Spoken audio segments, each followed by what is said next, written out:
আসসালামু আলাইকুম, সবাইকে স্বাগত জানাচ্ছি আমার দেশ মর্নিং নিউজে। সঙ্গে আছি আমি মাহবুবুর রহমান ইমন। শুরুতেই সংবাদ শিরোনাম। ইরানের কঠোর পদক্ষেপের ফলে লেবাননে হামলা বন্ধের ঘোষণা দিতে বাধ্য হলো ইসরায়েল। হিজবুল্লাহর ঘাঁটি দখল করতে গিয়ে ইসরায়েলি সেনা নিহত, আহত 13।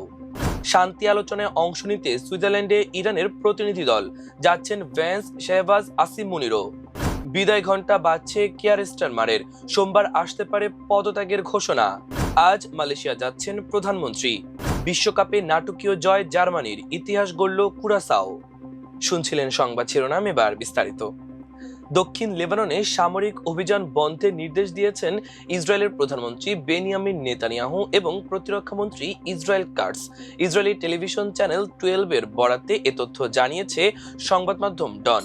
প্রতিবেদনে বলা হয়েছে, দক্ষিণ লেবাননে চলমান আক্রমণাত্মক অভিযান স্থগিতের নির্দেশ দেওয়া হলেও বর্তমানে যেসব এলাকায় ইসরায়েলি সেনারা অবস্থান করছে সেখান থেকে তাদের সরিয়ে নেওয়ার কোনো সিদ্ধান্ত হয়নি। চ্যানেল 12 আরও জানিয়েছে, এই সিদ্ধান্ত যুক্তরাষ্ট্রের সঙ্গে সমন্বয়ের ভিত্তিতেই নেওয়া হয়েছে। তবে হামলা বন্ধের নির্দেশ কখন থেকে কার্যকর হবে কিংবা কোন ধরনের সামরিক কার্যক্রম এর আওতায় থাকবে সে বিষয়ে স্পষ্ট কিছু জানানো হয়নি। এর আগে লেবাননের দক্ষিণাঞ্চলে ইসরায়েলি হামলার প্রতিবাদে হরমুজ প্রণালী বন্ধের ঘোষণা দেয় ইরান। দেশটির সামরিক কমান্ড খাতামাল আম্বিয়া কেন্দ্রীয় সদর দপ্তর জানায়, যুদ্ধবিরতি চুক্তি লঙ্ঘনের জবাবে ওই প্রণালীতে জাহাজ চলাচল সাময়িকভাবে বন্ধ রাখা হয়েছে। ইরানি সামরিক কর্তৃপক্ষ একে প্রথম ধাপের প্রতিক্রিয়া হিসেবে উল্লেখ করে জানিয়েছে, আক্রমণ অব্যাহত থাকলে আরো কঠোর পদক্ষেপ নেওয়া হতে পারে। এদিকে দীর্ঘদিনের সংঘাত ও হামলার কারণে দক্ষিণ লেবাননে ব্যাপক প্রাণহানি ঘটেছে। দেশটির স্বাস্থ্য মন্ত্রণালয়ের তথ্য অনুযায়ী গত 2রা মার্চ থেকে শুরু হওয়া ইসরায়েলি হামলায় এখন পর্যন্ত অন্তত 4057 জন নিহত হয়েছেন এবং আহত হয়েছেন 12,121 জনের বেশি। নিহত ও আহতের বড় অংশই দক্ষিণ লেবাননের বাসিন্দা। লেবাননে হিজবুল্লাহর একটি বড় ভূগর্ভস্থ ঘাঁটি দখল অভিযানে গিয়ে এক ইসরায়েলি সেনা নিহত হয়েছেন। এই ঘটনায় আহত হয়েছেন 13 জন সেনা। শনিবার ভোরে এ ঘটনা ঘটে। ইসরায়েলি প্রতিরক্ষা বাহিনী আইডিএফ এ তথ্য নিশ্চিত করেছে। নিহত সেনার নাম নির বেন আরি। তিনি কমান্ডো ব্রিগেডের মাগলান ইউনিটের সদস্য ছিলেন। আল তাহের পর্বত শ্রেণীর নিচে অবস্থিত হিজবুল্লাহর একটি বড় ভূগর্ভস্থ ঘাঁটি দখলের সময় তিনি নিহত হন। আইডিএফ জানায়, শনিবার রাত 1টা 30 দিকে নাভাতি এলাকার কাফর তিবনিত গ্রামে ইসরায়েলি সামরিক অবস্থান লক্ষ্য করে রকেট ও ড্রোন হামলা চালানো হয়। এতে এই হতাহতের ঘটনা ঘটে। আহতদের মধ্যে 2 জনের অবস্থা আশঙ্কাজনক। এই হামলার পর ইসরায়েলি বাহিনী নাভাতি এলাকায় হিজবুল্লাহর অবকাঠামোতে পাল্টা হামলা চালায়। এর আগে শুক্রবার সকালে একই ঘাঁটি দখলের সময় হিজবুল্লাহর প্রতিরোধে 4 ইসরায়েলি সেনা নিহত হয়েছিলেন। যুক্তরাষ্ট্রের সঙ্গে উচ্চ পর্যায়ের শান্তি আলোচনায় অংশ নিতে সুইজারল্যান্ডে পৌঁছেছে ইরানের উচ্চ পর্যায়ের একটি প্রতিনিধি দল। এই গুরুত্বপূর্ণ বৈঠকে যোগ দিতে ওয়াশিংটন ছেড়েছেন মার্কিন ভাইস প্রেসিডেন্ট জেডি ভেন্সও।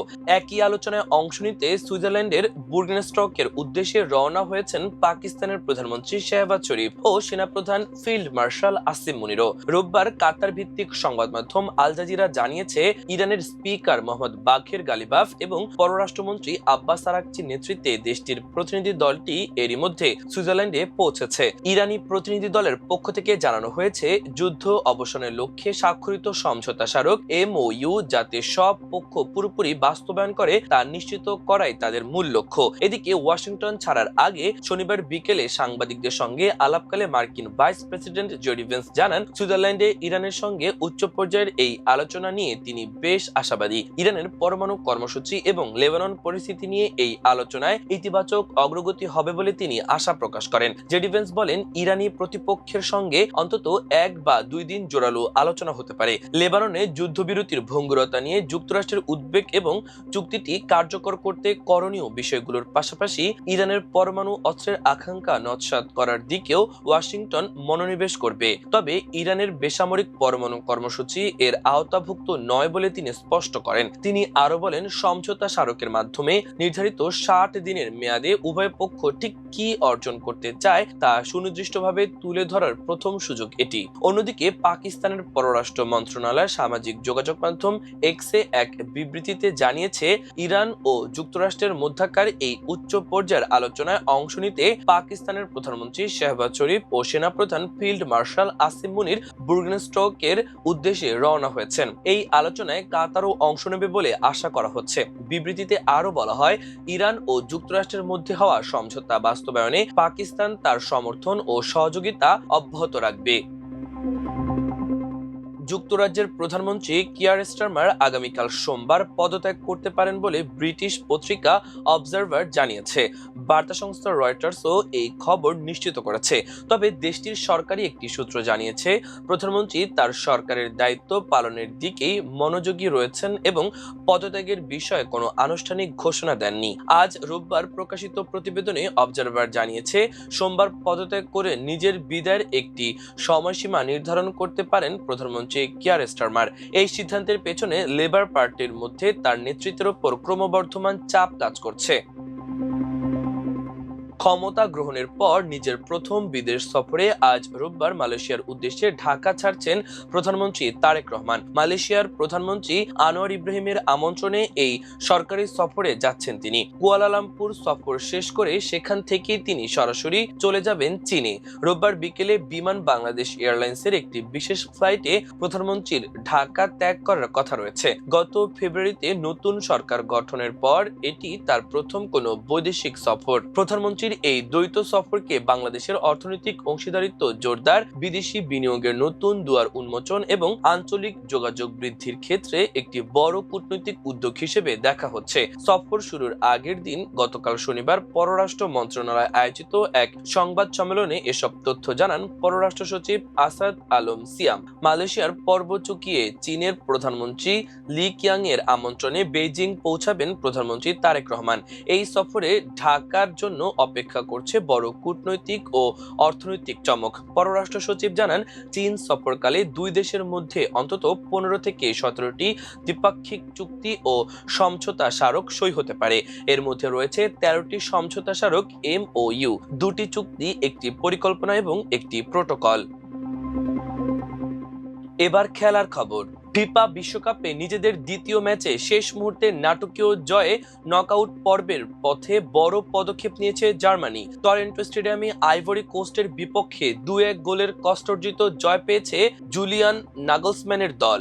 ম্যাচে প্রথমে ফ্রাঙ্ক কেসির গোলে পিছিয়ে পড়লেও বদলি খেলোয়াড় ডেনিজ উন্দাভের জোড়া গোলে ইনজুরির টাইমে জয় নিশ্চিত করে জার্মানরা।